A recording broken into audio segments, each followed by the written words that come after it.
Alors pourquoi est-ce si difficile de vendre à perte? Alors bonjour à tous, alors bienvenue dans cette nouvelle vidéo. Donc aujourd'hui on va regarder pourquoi est-ce si difficile de vendre des titres en portefeuille que l'on a en moins-value latente, moins 30, moins 40, moins 50% et qu'on souhaiterait les vendre. Pourquoi est-ce si difficile? Donc on va regarder quels sont les biais cognitifs associés à ces difficultés, quelles sont aussi les erreurs à ne surtout pas faire à cause de ces fameux biais cognitifs. On regardera les études associées, ce que nous dit la science, et à la fin de la vidéo on répondra à la question: est-ce que vendre à perte c'est quelque chose qu'il faut faire ou pas? Bon voilà, je vous retrouve tout de suite de l'autre côté. À tout de suite.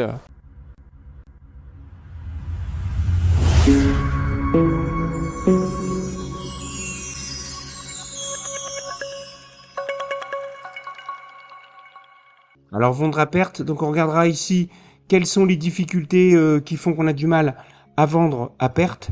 Quelles sont en fin de compte ces raisons? On ira donc sur les biais cognitifs, on regardera les erreurs de gestion qui peuvent s'aggraver à cause de ces biais cognitifs et on répondra à la question: est-ce que vendre à perte c'est une bonne ou une mauvaise chose?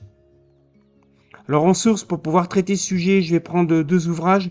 Le premier ici est donc un best-seller de Daniel Kahneman qui a mis en évidence que le cerveau fonctionne selon deux modes de pensée, un système qu'il a appelé le système 1 et un deuxième système qui est appelé système 2, qui fonctionne vraiment différemment, mais on y reviendra.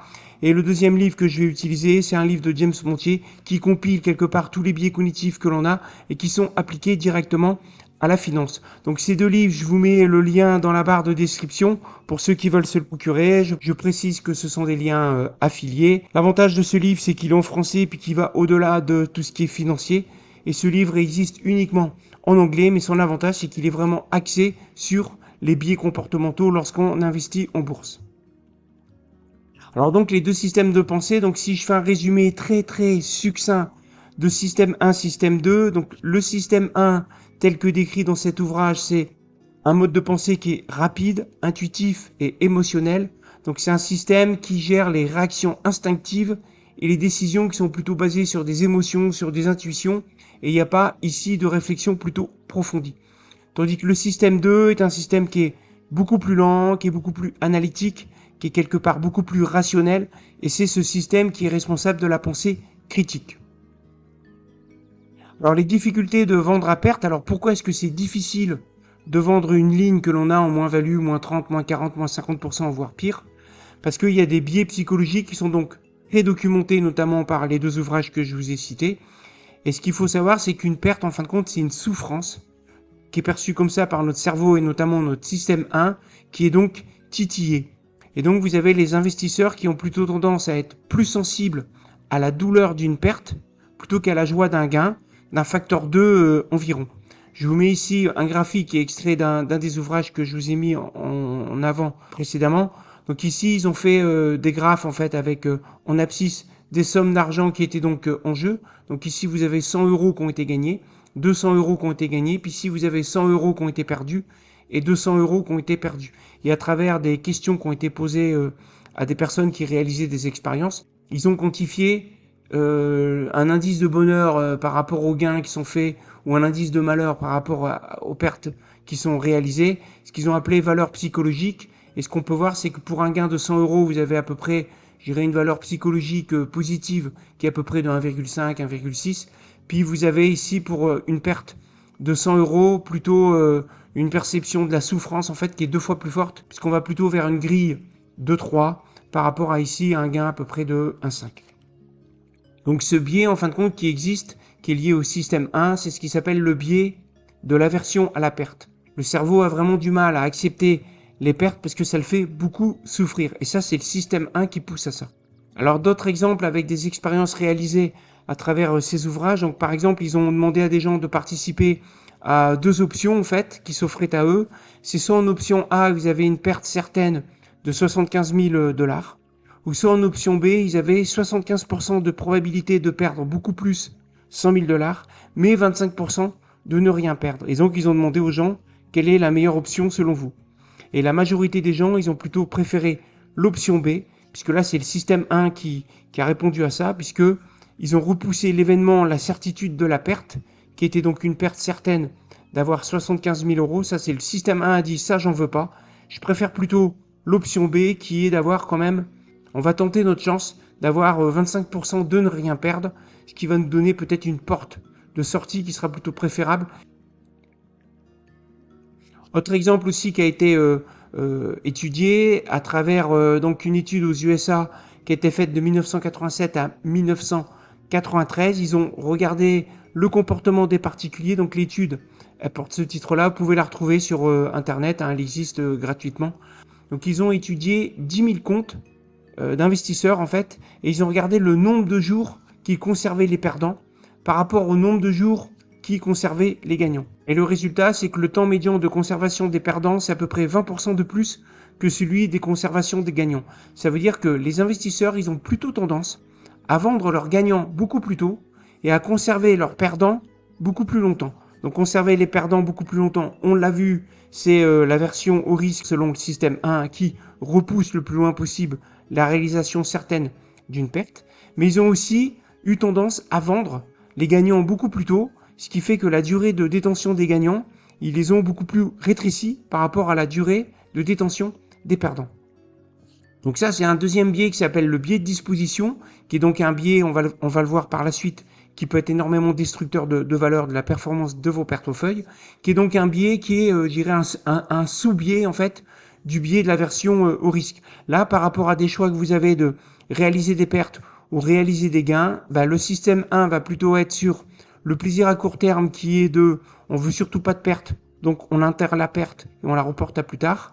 Par contre, en plaisir immédiat, il va avoir plutôt tendance à vendre des positions gagnantes pour pouvoir être quelque part, j'irais, satisfait d'avoir un petit peu de bonheur, d'avoir des gains immédiats. Ils ont pris exactement le même type d'études, mais là, ils se sont adressés plutôt à des gérants. Donc ici, vous avez le nom de l'étude complète qui existe aussi sur Internet, hein, vous pouvez la retrouver. Donc aux USA, de 1980 à 2002, donc là, ils ont pris 30 000 fonds, en fait, hein, qui ont été étudiés. Et ils ont regardé la performance sous 12 mois de ces fonds. Et au lieu de le faire en fonction des titres choisis, etc., ils ont plutôt regardé le nombre de jours de conservation des perdants. Et ils se sont rendus compte que les fonds qui étaient le moins performants, c'était ceux qui conservaient le plus longtemps leurs perdants, c'est-à-dire qui réalisaient peu de moins-value qui étaient réalisés. Ils étaient plutôt sous le tapis, en fin de compte, c'est-à-dire en moins-value latente. Et eux aussi, en plus, ils avaient donc le biais en fait de disposition, puisqu'ils réalisaient aussi souvent leurs gains avec un ratio de 70% de plus que les fonds les plus performants. Donc là, vous avez l'évidence comme quoi la performance, en fait, elle est plutôt liée au fait qu'il faut plutôt prendre soin de ses gagnants, plutôt laisser courir ses gains, comme on dit, plutôt que prendre soin de ses perdants et les enterrer et les garder. Alors par rapport aux gains et aux pertes, hein, il y a quand même quelque chose qu'il faut rappeler. Donc ce qu'on a vu, c'est que le cerveau il est plutôt câblé avec le système 1 pour repousser la douleur de la réalisation de la perte. Et puis il préfère aussi le plaisir à court terme avec prendre des gains plus rapidement. Et il y a un adage que moi je qualifie plutôt d'idiot, qui est personne n'a jamais fait faillite en prenant ses gains. Donc ça c'est vrai, forcément si vous prenez vos gains en faisant plus 30% de gains, vous les prenez en disant au moins là je ferai pas faillite. Ça c'est sûr que c'est comme ça, mais il y a quand même quelque chose qui est mathématique et qui s'adresse beaucoup plus quelque part au regard critique qui est le système 2, qui est cette courbe. Donc ça c'est mathématique, donc c'est irréfutable. C'est quand vous faites une perte de 10%, il vous fait un gain de 11% pour revenir au niveau identique. Lorsque vous faites une perte de 30%, il vous faut un gain équivalent de 43% pour revenir à la somme initiale, etc., etc. Puis quand vous faites des pertes de 80%, il faut que vous fassiez plus 400%, donc x5, pour revenir à la somme initiale. Donc ça, pour vous dire que si vous capez vos gains en disant à partir de 30%, je prends mes gains, vous allez vous interdire tous ces gains ici, plus 100%, donc x2, plus 150%, donc x2,5, x5 avec plus 400%. Vous n'allez pas du tout les avoir dans vos portefeuilles, puisque à partir de 30%, vous les sortez de vos portefeuilles pour réaliser vos gains. Et là, ça veut dire que vous allez vous interdire de profiter de la dissymétrie. Vous pouvez avoir une ou deux lignes qui va faire, par exemple, plus 400%, donc x5, puis une autre peut-être plus 150%, donc x2,5, qui va vous permettre d'exploser complètement, je dirais, les moins-values que vous allez avoir dans vos portefeuilles, en moins-value éventuellement latente parce que vous n'avez pas vendu. Donc, le fait d'avoir ce biais de disposition qui vous fait vendre plutôt vos gagnants, plutôt, je dirais, couper vos perdants, va vous mettre dans la situation où vous ne pourrez pas profiter de cette dissymétrie qui existe entre les gains potentiels et les pertes. En conclusion, pour vendre à perte, est-ce que c'est bien ou mal de se poser cette question? Déjà, il existe des études où on prend des portefeuilles et on considère qu'on ne vend jamais.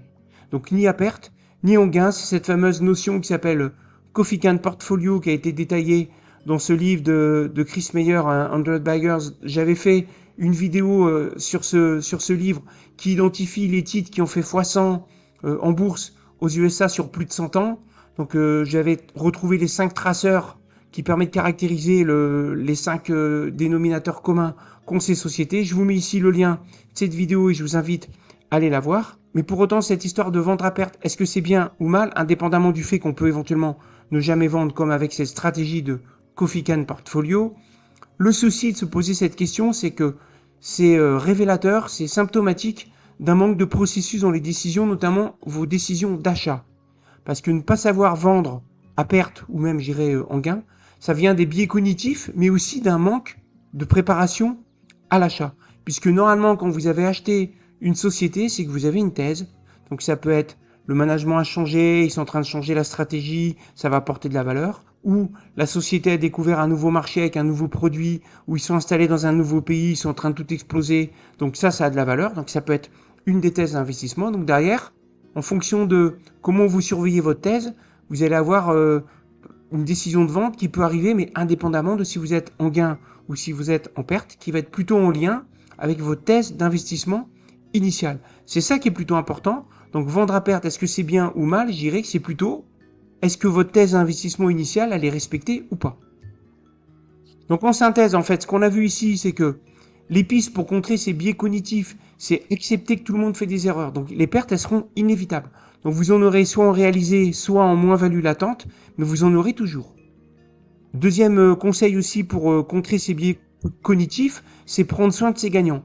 Il existe une énorme dissymétrie entre les gains qui sont potentiellement infinis, puis les pertes qui sont limitées à 100% de la somme investie sous couvert que vous n'ayez pas pris de levier. Mais vous voyez une dissymétrie entre, par exemple, des gains qui peuvent faire x4, x5, et puis des pertes qui sont au pire de moins 100%. Et puis la parade ultime pour pouvoir savoir vendre à perte, est-ce que c'est bien ou pas, c'est d'avoir un processus qui va jusqu'à quand est-ce que vous décidez d'acheter, quelles sont les recherches que vous avez faites avant d'acheter, donc pourquoi vous avez acheté, et quand vous êtes investi, vous allez surveiller si votre thèse elle est toujours là, si elle est plus là, c'est peut-être le moment de sortir, que vous soyez en gain ou que vous soyez en perte. Peut-être que vous vous êtes trompé dès le départ, que vous avez sous-estimé un risque qui, là, vous vous rendez compte qu'il est en train de se réaliser et puis c'est le moment de sortir. Il y a peut-être un truc qui vous échappe, que le marché vous titille en vous disant, depuis que tu as acheté, tu es à moins 15, moins 20, moins 30%, moins 40%. Est-ce que tu n'as pas oublié un truc? Il faut que vous vous replongiez dans le dossier et regardez si vous n'avez pas oublié un truc, puis vous réinterrogez votre thèse d'investissement initial qui va déboucher sur, bah non, finalement, le marché, je pense qu'il se trompe, ou alors finalement, oui, je me suis trompé sur tel truc, je sors, voilà, etc., etc. Donc que vous vendiez, en fin de compte, qu'il y ait des pertes ou qu'il y ait des gains, la vraie question de vendre en perte, est-ce que c'est bien ou c'est mal, c'est plutôt, est-ce que j'ai bien acheté, est-ce que j'ai une bonne thèse d'investissement? Bon voilà, j'ai fini avec cette vidéo. Je vous rappelle mon partenariat Zone Bourse qui est disponible dans la barre de description. Donc il y a une promotion qui est de moins 40% qui est valable jusqu'au dimanche suivant de parution de cette vidéo. Donc jusqu'à dimanche, vous pouvez avoir moins 40% sur les abonnements Zone Bourse. Pour en bénéficier, vous cliquez sur le lien qui est dans la barre de description qui vous permettra de bénéficier donc des moins 40% et puis pour moi aussi d'avoir une contribution pour développer ma chaîne. Je vous rappelle aussi l'existence de ma newsletter. Donc pour ceux qui ne sont pas inscrits, vous allez dans la barre de description, vous cliquez sur le lien, vous vous inscrivez, vous recevrez 30 minutes de cours gratuits sur la lecture des états financiers et vous aurez aussi mes dernières analyses de société cotée. Voilà, sur ce, je vous dis donc à bientôt. Prenez soin de vous. Ciao!